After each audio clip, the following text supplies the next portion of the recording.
didn't have something of the sort. And today it's Tuesday, December 3rd. We're back in Europe, back in action.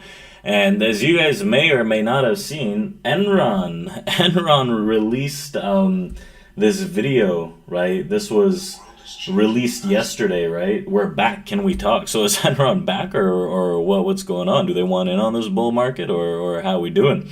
So we saw that stocks push into a new all-time, well, the S&P 500 push into a new all-time high.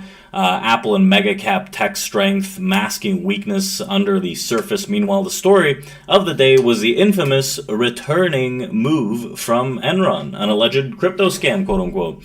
So we'll take a look at Enron and what this means. We'll take a look at also Apple and what's going on there. But if we take a look at the S&P 500 overall, I was looking at this thing yesterday because the S&P 500 was kind of lagging. It didn't necessarily want to get this like larger move to the upside swing as NASDAQ was just like kind of pumping higher and higher and higher. And 3 out of the 11 sectors actually closed green yesterday on on the S&P 500, right? 3 out of the 11. That's very shitty. With the tech was up 0.95%, and the laggard was utilities down about 2.15%. So we take a look at Apple, right? Apple is in the news yet again. Let's find where that is.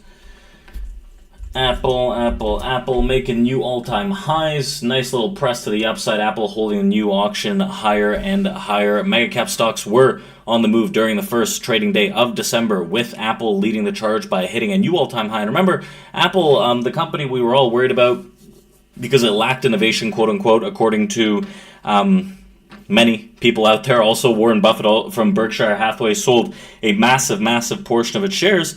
It's still the largest company by market cap at $3.62 billion, adding a partnership with Coinbase to allow users to buy crypto via Apple Pay. Wow. So the addition to Coinbase on-ramp will allow the 60 million plus users of Apple Pay, US users, I should say, of Apple Pay to instantly bring money on-chain, giving Apple a small piece of the recent crypto craze. So there is stock, if you look at sentiment, right, sentiment isn't always the best considering it's naturally, retail sentiment, if you will.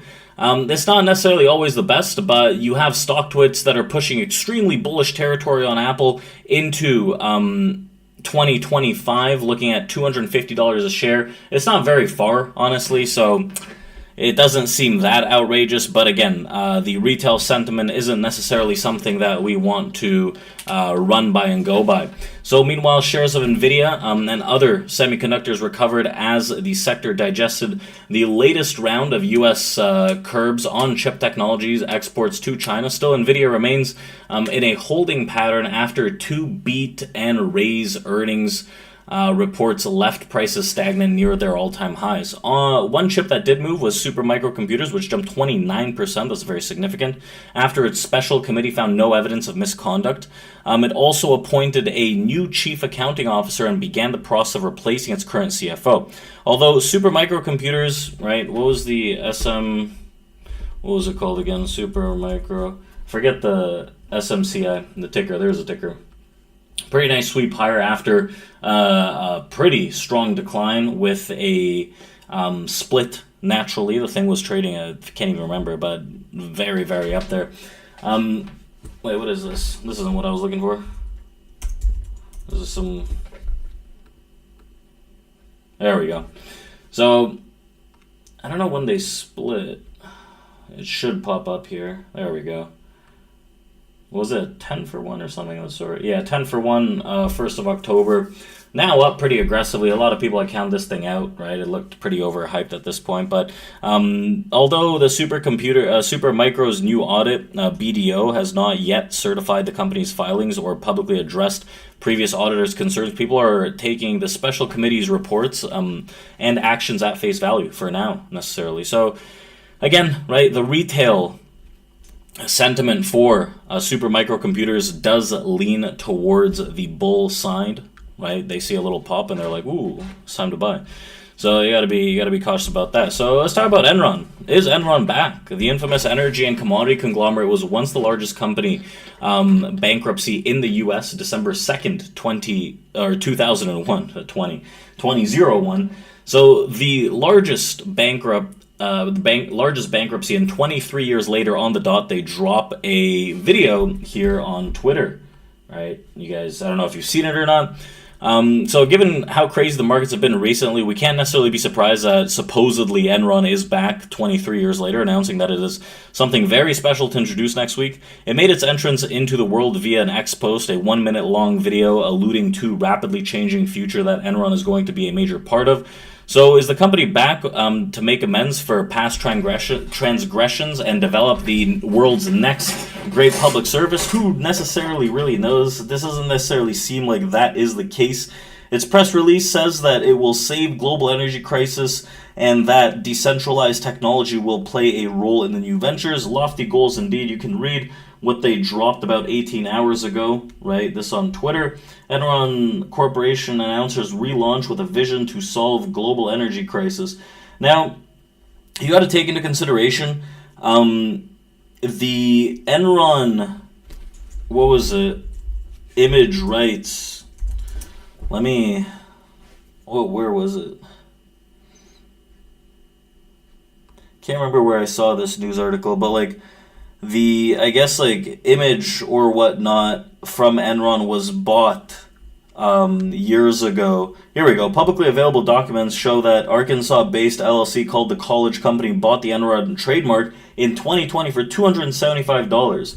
So at this point, right, I guess everyone's just waiting to see what's going on with this, but the reality is it's probably some kind of crypto stuff that are completely going back on whatever this is. I doubt that this is Enron coming back to life at this point. So from the looks of the website, the X handle, and the press release, many are speculating that this is the latest instance of someone buying the naming rights and waiting for the right time to make a quick buck. With crypto cruising to all-time highs, what better to launch or gather attention to launch a crypto coin and cash out? We'll have to see what the big countdown brings next week, but for now, we can leave off with very, very skepticism, a very skeptical outlook on what potentially may come from this. So we got to see what's going on with these guys, but there's not, I guess, too much data as we look at things. I don't believe. We made a very strong push yesterday in the equity market. The Nasdaq rallied more aggressively than the S&P. As we see here, the S&P is still just rotating in a 15-point range.